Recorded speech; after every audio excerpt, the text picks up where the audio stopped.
Hi everybody, I'd like to share my thoughts on the Dan Durston one-person X-Mid. At a price point of $220, this 2 trekking pole spin on a pyramid tarp is a great value for a sub 2-pound double-walled shelter.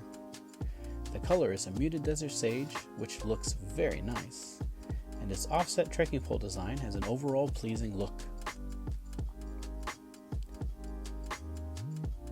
Setup is easy. Stake out the 4 corners as close to 90 degrees as possible, insert the 2 trekking poles, tips up or down, I prefer down, and then tighten the guy lines. Inserting the inner net is as simple as clipping in the 2 peaks. Once they're clipped, just hook the 4 corners to the rainfly. Alternatively, you can pitch it rainfly only. Once set up, you can prop open these large vents or seal them with the attached Velcro. A 5th stake at the door is recommended. It makes it easier to zip and unzip with one hand as shown here. The tent has 2 vestibules, and as you can see, there's plenty of space for my full 40-liter pack and a pair of trail runners for when I go to sleep.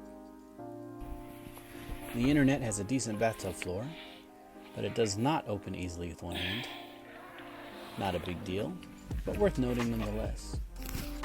Once inside, there is plenty of room for my regular length but wide sleeping pad.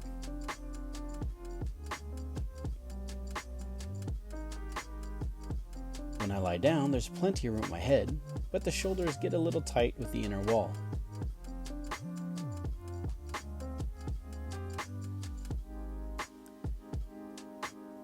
There's also enough space by my head for any overnight knickknacks I like to keep handy, like water, first aid, or electronics. There's also plenty of storage space by my feet. I'm 5'11", and sitting up I have plenty of headroom, but my shoulders touch the net. Overall, I'd say the net is sufficiently cozy. There is a ridgeline pocket, and it's not very good. It's huge, but if you put anything large in there, the pocket tends to flop open and dump it out. The tent shape is very windworthy. For the pitch shown here, I staked out one of the peak guy lines, and with this added reinforcement, the tent held its shape quite well.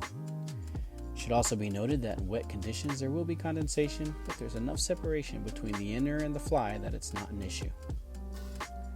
All in all, I would highly recommend this shelter to anyone looking for a lightweight, double-walled, modular shelter that is weatherworthy without breaking the bank. It has been a great shelter for me.